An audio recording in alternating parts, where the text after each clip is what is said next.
On parle beaucoup aujourd'hui de digitalisation, de transformation digitale, de révolution du digital, mais finalement, qu'est-ce que c'est?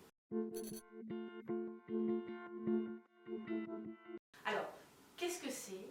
C'est finalement la prise en compte euh, des innovations digitales, d'Internet, donc du monde web, des réseaux sociaux, du cloud, par exemple, ou toutes les applications mobiles dans l'entreprise qui ont un impact direct en fait dans l'organisation de l'entreprise à tous les niveaux hiérarchiques et au niveau de toutes les fonctions.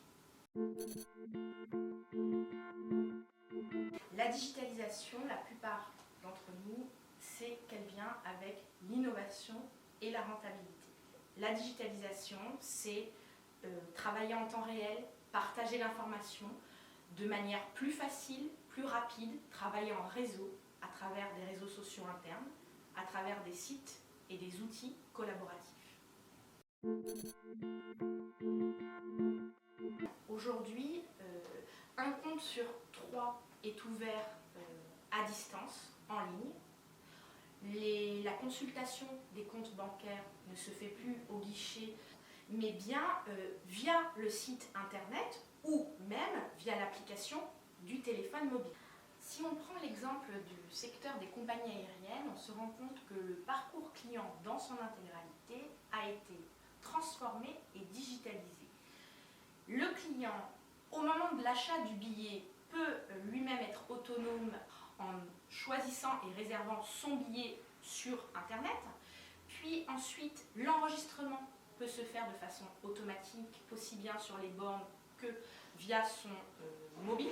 Le Drive est vraiment un exemple très intéressant en fait de succès, de transformation digitale. L'activité du Drive qui aujourd'hui permet aux hypermarchés de retenir leur clientèle, de capter de nouveaux marchés sans forcément bouleverser leur logistique et augmenter leur coût.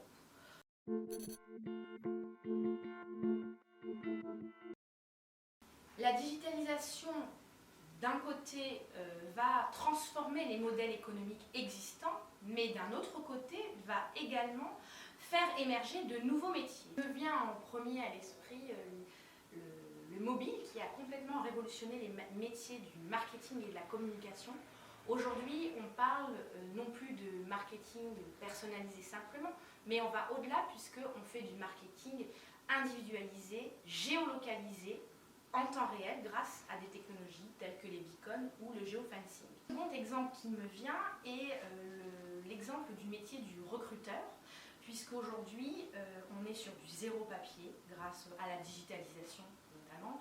Donc les CV sont des CV en ligne qui sont réceptionnés et dans la recherche en fait de candidats, ça se fait notamment beaucoup via les réseaux sociaux professionnels.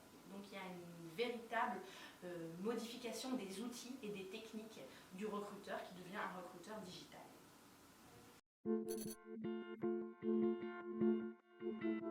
La formation professionnelle, on parle depuis de nombreuses années du e-learning, donc de la formation et de l'enseignement à distance. Aujourd'hui, on parle de plus en plus des MOOC, à savoir les Massive Open Online Courses. Donc ce sont des cours qui sont ouverts, publics, et où participants et enseignants ou formateurs se retrouvent tous derrière leur écran internet alors qu'ils sont dispersés géographiquement. Mais le lien avec l'entreprise, c'est qu'aujourd'hui, on passe des MOOC aux COOC, à savoir que ces cours ouverts, gratuits et publics sont créés par l'entreprise à destination de leurs salariés, de leurs collaborateurs et de leurs clients.